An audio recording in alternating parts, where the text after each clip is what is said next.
ഏതാണ്ട് ഒരു മാസമായി ഡൽഹിയിൽ നീറ്റ് പരീക്ഷയോടനുബന്ധിച്ച് നടക്കുന്ന സംഘർഷം തുടർന്നുകൊണ്ടിരിക്കുകയാണ്.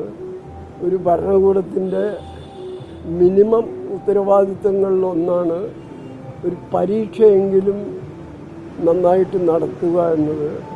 കോടിക്കണക്കിന് വിദ്യാർത്ഥികളെ ഉത്കണ്ഠാകുലരായിക്കൊണ്ട് പലതവണ പേപ്പർ ലീക്ക് വന്നിട്ട് അതിന് ഉത്തരവാദിത്വം ഏറ്റെടുക്കാൻ ആരുമില്ല എന്നൊരു സ്ഥിതി വന്നപ്പോഴാണ് വിദ്യാർത്ഥികൾ രംഗത്തിറങ്ങിയത്.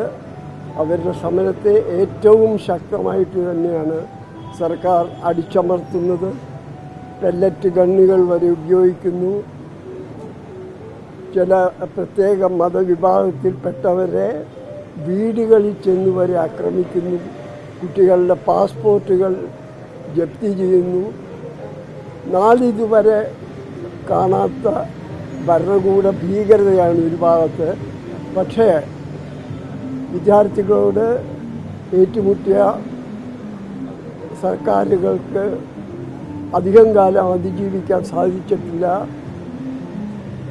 പാരീസിൽ, ബെർലിനിലും മറ്റും 1970കളിലും ഈ അടുത്ത കാലത്ത് നേപ്പാളിലും ബംഗ്ലാദേശിലും മറ്റും കണ്ടത് വിദ്യാർത്ഥി പ്രക്ഷോഭത്തെ അടിച്ചമർത്തുക പ്രയാസമാണ്.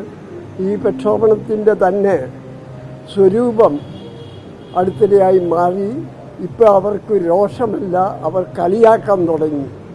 വളരെ ഹാസ്യരൂപേണയാണ് ഭരണകൂടത്തെ കൈകാര്യം ചെയ്തത്.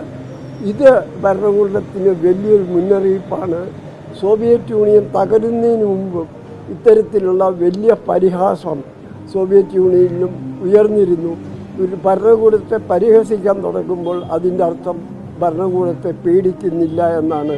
വിദ്യാർത്ഥികളുടെ ഒരേ ഒരു ഡിമാൻഡ്, വളരെ ചെറിയൊരു ഡിമാൻഡ്, ഈ ധർമ്മേന്ദ്ര പ്രധാൻ രാജിവയ്ക്കുക എന്നത് അവർ നേടിയെടുക്കുമെന്ന് തന്നെയാണ് ഞാൻ വിചാരിക്കുന്നത്.